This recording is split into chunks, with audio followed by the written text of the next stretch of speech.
everyone, I am Christine Doon Bichonson, and today this vlog is all about what we like in economics. So, let's start. What I like in economics. Do you know the word decision making? And are you familiar with it? Well, we all know that economics brings a lot of learnings to us. But what I like the most is all about decision making. Having decisions should always be a wise one.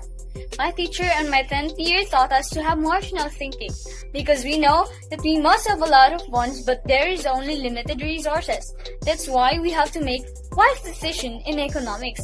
Scarcity and shortage we educate, it helps us to know about the facts about resources. In economics, it lets us know that we only have finite amount of human and non-human resources, so we are advised to make wise decision making.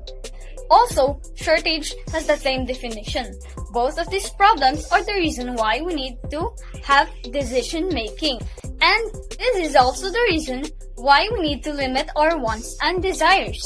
Decision making in economics involve production, distribution, exchange, consumption, saving, and investment of economic resources. Success in the world business depends on making wise decisions. Economic decision-making relies heavily on accounting information. It is crucial for that information to be useful to economic decision makers. We know that life is a never-ending sequence of decisions because we cannot know the future. We strive to reduce uncertainty in any decision by collecting as much information as possible. In economics, you will learn how to make wise decisions to be successful.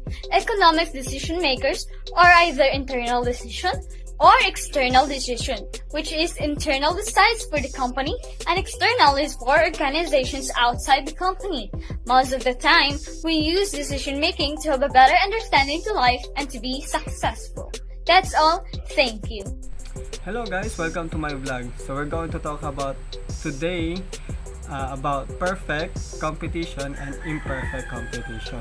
Now, we're going to talk about first the perfect competition, which is an abstract concept that occurs in economics textbook but not in real world. That because it is impossible to attain in real life. Theoretically, resources would be divided among companies equally and fairly in a market with perfect competition, and no monopoly would exist. Each company would have the same industry knowledge and they would all sell the same product. There be plenty of buyers and sellers in this market, and demand would help set price evenly across the board. So, in other words, perfect competition is there's no being competitive sa mga businesses o sa mga companies. Why? Because all resources are divided and equal, or kumbaga fairly ang pagbigay ng mga resources ng dito sa perfect competition. How about sa imperfect competition? Ano nga ba ang imperfect competition? So imperfect competition in a market when one of the condition in perfect competitive market are left unmet. This type of market is very common. In fact, every industry has same type of imperfect competition.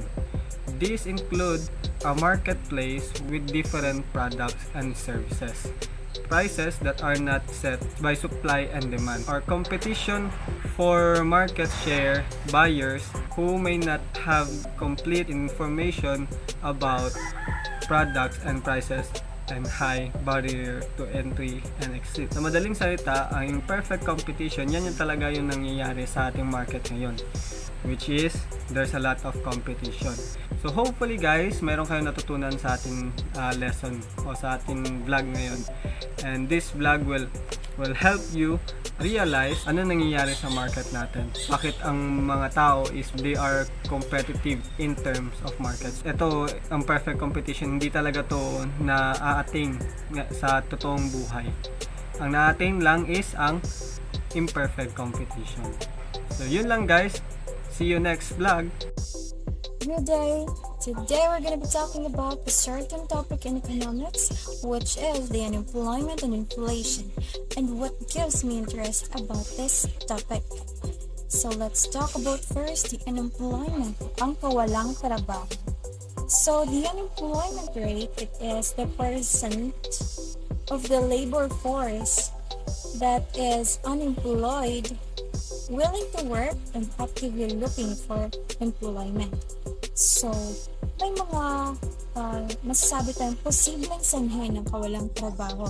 So, yun ay ang bagong teknolohiya at ang imbensyon, ang kalagayan ng ekonomiya na maaaring impluwensyahan ng resesyon, pakikitagis dahil sa globalisasyon at pandaigdigang kalakalan, mga patakaran ng pamahalaan, regulasyon at pamilihan.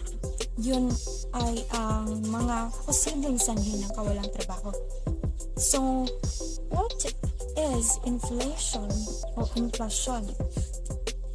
Inflation, on the other hand, is a sustained rise in the general price level of the goods and services. So, inflation reduces the purchasing power of money. So, now, kung ang pangkalahatang antas ng presyo ay tumataas, ang bawat unit ng salapi ay makakabili ng mas kaunting kalakal o produkto at mga serbisyo. So, what gives me interest about this topic? So, that is the relationship, the inverse relationship between the two. When inflation rises, the unemployment drops. So that ends the video. Bye-bye.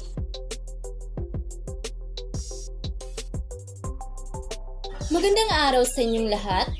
Usap-usapan ngayon sa iba't ibang social media platforms ang exchange rate dahil sa pagbulusok ng halaga ng peso kontra dolyar. Ano nga ba ang exchange rate? Ang exchange rate ay ang katumbas na halaga ng isang domestikong salapi laban sa isang banyagang salapi. Bakit nga ba nagbabago-bago ang exchange rate? Sa kasalukuyan, ang Pilipinas ay nagpapatupad ng floating exchange rate regime kung saan ang halaga ng peso laban sa dolyar ay nakadepende sa paggalaw ng kani-kanilang demand at supply sa merkado. Halimbawa, kung bibili tayo ng imported goods sa US, nararapat lamang na ang perang ipangbabayad natin sa bansang ito ay nasa US currency o nasa dolyar. Sa makatuwid, ang labis na pag-angkat o importasyon ay nagiging sanhi ng mabilis na paglabas ng dolyar sa ating bansa. Ito ay nagdudulot ng pagbaba ng supply ng dolyar kumpara sa peso. Masama nga ba o mabuti ang paghihina ng peso? Isa sa mga mabuting na idudulot ng mataas na exchange rate ay ang pagtaas ng halaga ng OFW remittances. Bagamat maganda nga ang epekto ng tumataas na exchange rate sa mga iilan, sa mga pamilyang umaasa sa remittances, dapat ding malaman na maepekto ito sa pagtaas ng presyo ng mga bilihin, which is inflation.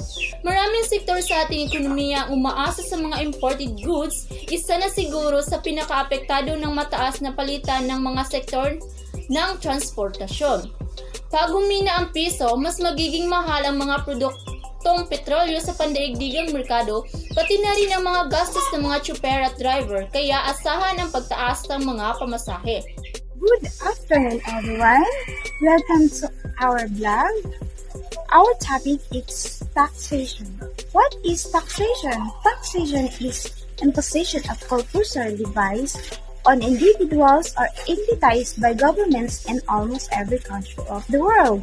Taxation is used primarily to raise revenue for government expenditures, though it can serve other purposes as well. Taxation is pagbubuwis o pagpapataw ng mga salitang sa pamahalaan. Ang mga buwis ay pinapataw sa halos bawat bansa sa pangunahin upang mapataas ang kita para sa mga paggasta at pamahalaan. Bagamat nagsisilbi rin ang mga ito sa iba pang mga layunin. According to Adam Smith, the article is concerned with the taxation in general or in principles, its object and its effects. Specificals that article discuss the nature and purposes of taxation. In modern economics, taxes or taxation are the most important sources of government revenue. Tax taxes differ from other sources of revenue in that they are compulsorily levies and are unallocated. They are generally not paid in exchange for some specific thing, such as a particular public service, the sale of public property, or the issuance of public debt. That is taxation. Hey guys, good afternoon. Welcome to my vlog.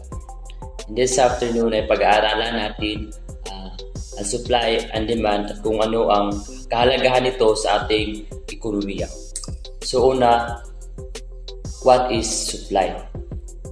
Supply is the relationship between the price, products and service and goods and their availability in the market. If the price go up and stay high, the seller will supply the product in a large quantities to make a profit. Supply depends on the demand and price changes and quickly adjust to this. The changes in demand and price may be seasonal, temporary or permanent, and the seller must adjust their supply accordingly. So here are some factors that affect supply. First is product capacity. Second is production cost. Third is competitors. Fourth is availability of materials. And lastly is supply change. So second is demand. What is demand? Demand refers to the number of goods that consumers want to buy and have the purchasing power to afford at a range of prices up to a certain price point. The demand for commodities will remain consistent. Beyond the point, however, buyers will find the products too expensive and the demand for them will go down. So, what are the factors that affect demand? We have 7 factors that affect of demand. First is production price. Second is buyer income. Third is buyer preference. Fourth is buyer expectation. Fifth is available substitute. 6 is complementary products, and lastly is market size. So, what is the law of supply and demand? The law of supply and demand is the economic relationship between the seller and the buyer of various commodities. The supply and demand theory states that the price of products depends on its availability and buyer's demand. If the product has a higher price, the seller will supply more and it to the market. So that's the end. Thank you.